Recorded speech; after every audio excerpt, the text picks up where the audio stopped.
Hello and welcome, it's Lynn. Right now we're cutting four 2¼ inch circles from four 4" by 5¼ inch panels. This will form the arch part of our stained glass windows.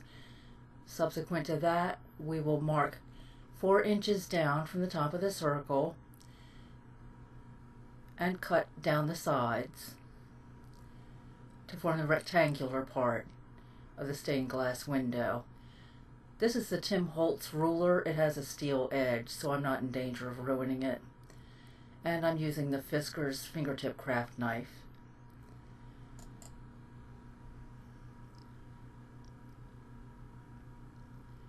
The reason I'm doing 4 is because one of the panels of each set will go inside to cover up our gluing work, so it has a nice finished appearance on the inside.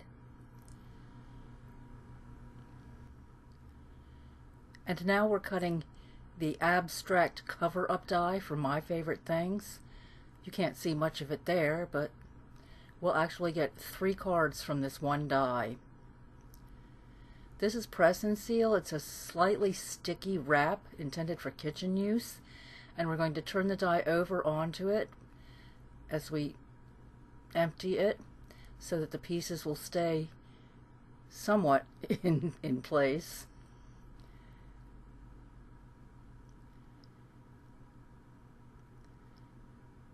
And we'll use the interior pieces. Sorry about that max headroom thing going on there. Don't know what that was.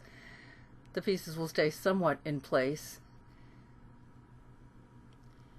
and we'll arrange them on the piece of Tim Holtz from the Lost and Found paper pad that I've cut to a card base size.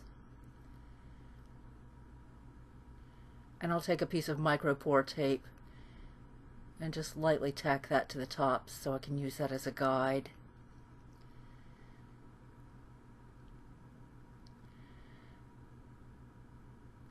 And I'll cut a sentiment from, I believe it was the Hero Arts Cut and Stamp Thanks set.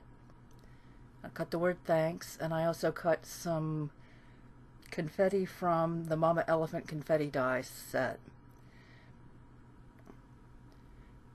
Put both of those on a band of black so they didn't get lost in all of that activity. Glued it to a card base. And there we have a nice masculine thank you card.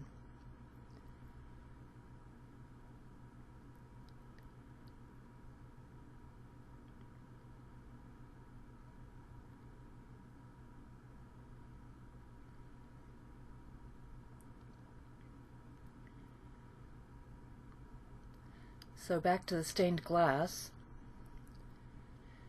folding the framework from the abstract cover-up die, cutting it in half, and one will fit in each of these 4-inch pieces. I've also cut some small strips that are about the same width as these panels, because I think I want the segments to be a little smaller based on the size of the card. So I'm using some multimedia matte to adhere it, so if any glue actually shows, it won't be glaringly obvious. And if I had any brains in my head, I would have just arranged that and then dropped the panel onto it in the first place, but it takes me a while to figure things out sometimes. I do figure it out by the time I get to the second one. But learn from my mistakes. Maybe I can save you some time.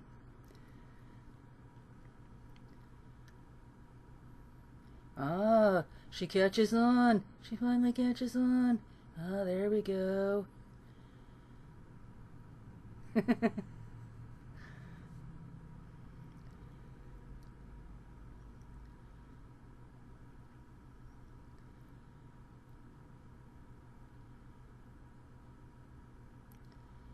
And just breaking up the panels that I think are just a bit large.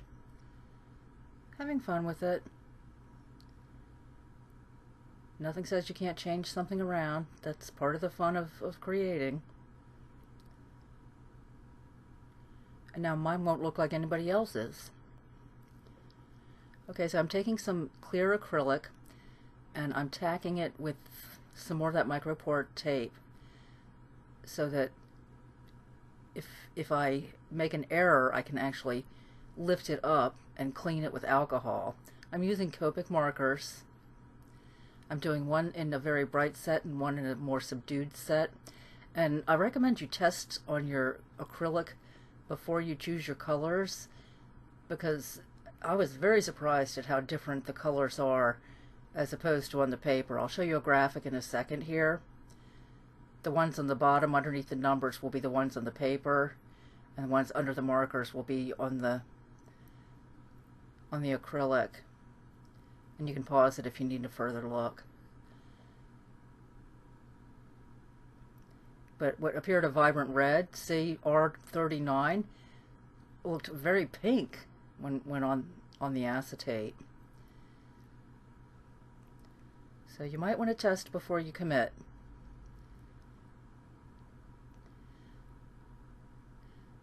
And the wider tip marker is going to serve you better as far as not having so many streaks. But some streakiness is actually good for this, because real stained glass is typically not perfectly smooth, especially the older type, and I think that's part of its charm. Yep, and I'm splitting a piece again.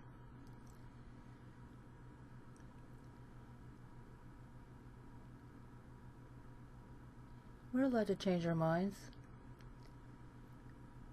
Now to the more subdued color one. And I think actually it might be pretty to do one in monochromatic, you know, all shades of lavenders or blues or something like that, because I've seen some very striking pieces of stained glass that are done that way. And I probably should have had a white piece of paper underneath my coloring to make it easier for you to see. I will keep that in mind in the future, but you do get a look at them at the beginning and end of the video, and you can always go to cardsclassicordcute.com for further details and still photos.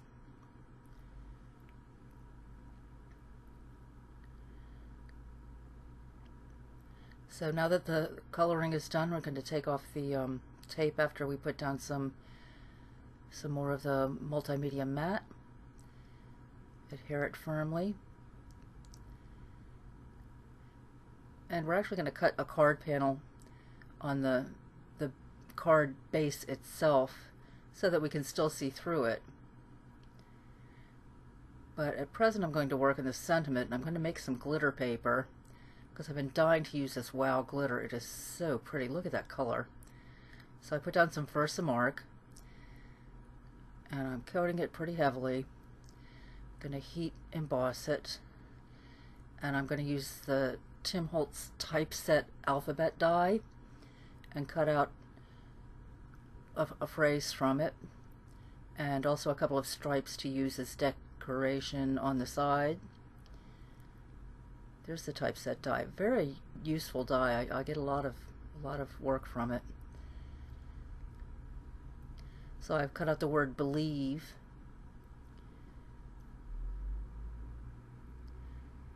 I think that typeface with the nice clean lines goes nicely with the clean lines of the sort of abstract stained glass that we're looking at.